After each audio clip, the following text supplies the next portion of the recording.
Well, hello, I am Thomas Miller.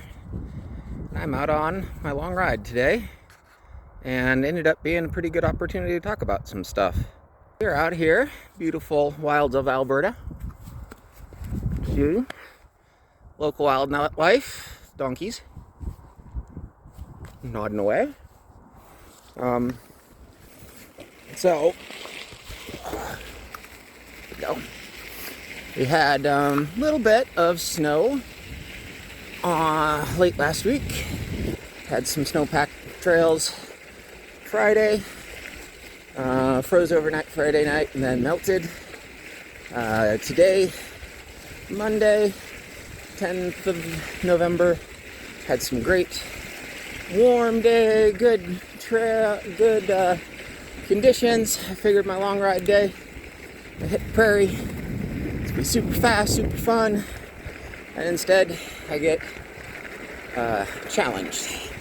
So soft trails, soft roads, everything's wet, a bit sloppy.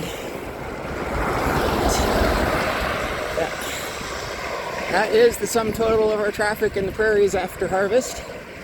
Deliveries and road graders, that's about it. So, one of the things about ultra racing that I've noticed is that just about everybody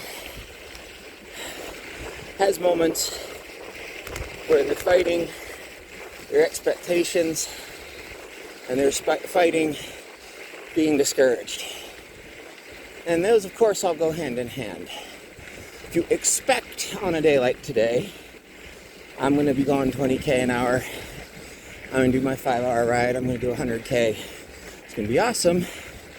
Hit the first dirt road. Slushy, wet, gravelly. Can't coast more than 10 feet without stopping. Those are different than what your expectations were. It's really tempting to say, oh, well, I still want to go fast today, so I'll just ride on the road. Well, I'll go 20 miles an hour, or 20k an hour. I'll still get my 100k in 5 hours. But, if you want to do this, you're also going to have to come up with the realization that everyone's on the same trail. Everyone's facing their challenging conditions. Everyone is fighting with their own heads to keep going. So I would, it's really a difficult task to keep those expectations based on what's just right in front of you. If you can't see it, you shouldn't worry about it.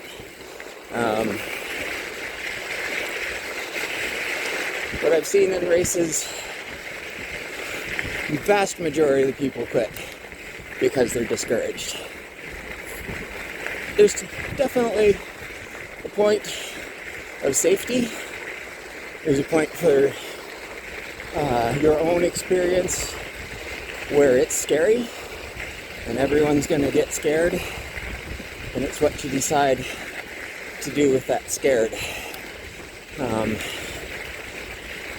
So it's a couple of rules that I've picked up along the way. If you think you're going to quit a race, you're going to have to tell somebody. So you're going to have to get to a checkpoint. You're going to have to get to a point of contact, wherever you need to get to make that decision. Don't ever quit until you've eaten and had a nap. Because an hour nap and a full belly, you're going to have a whole different perspective. Because the worst thing is catching a ride home or evacuating out, and for the 2 days it took you to make those arrangements, your legs have been sitting there the whole time going, why aren't we pedaling? Why aren't we pedaling? This is what you wanted to do. So, never quit till you've had a nap. Never quit till you've had a meal. And look, know your experience. Know your limits. I was in my second Iditarod Trail 350 to McGrath. Left Roan en route to Nikolai. Cold temps. Spent the night in Roan, hoping to pound out the 70 miles to Nikolai in a 24-hour go or so. Overnight, trail conditions changed. We went from pretty fast trail to blown in on the lakes and minus 40 and dropping, and it was brutal. I had a layer on. It was my outer layer. It was supposed to be my insulator that soaked through, so I had to drop my speed anytime I was sweating on the inside. I had to slow down and walk or stop. I had to put out an effort. I'd vent so I'd get rid of that heat so I wouldn't sweat. My outer insulated layer was utterly soaked through. By the time I got to about 3 miles to go from Nikolai, trail had improved a little. I thought I'd pedal a little more. Completely soaked through to the core layer. 40 below. Figuring out, okay, what do I gotta do now? Well, what you gotta do now, keep your hands warm, keep your feet warm, keep moving. So it was a walk. 1 mile an hour walk for the last 3 miles en route to Nikolai. Got in, was safe, no problems. No one. It was early morning when I got in. Looking at the weather, when there's going to be high of about minus 30, another minus 40, and below night to look at.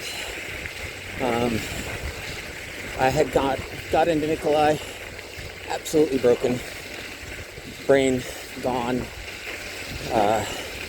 zombie shuffle all the way in, and well, I looked at the weather, meaning that whole day was going to be cold and not what I wanted to do overnight. The next day, it was going to warm up. It was going to warm up to about minus 15, minus 10. So, 50 miles from the finish, I decided I'm going to take 24 hours in Nikolai. I'll let this cold night pass over me,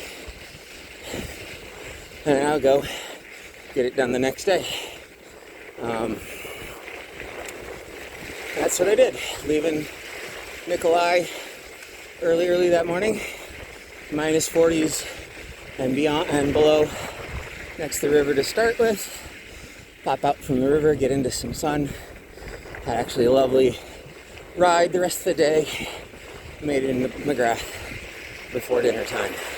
It's a good day, but I had to be smart for it. All right, you guys be safe out there.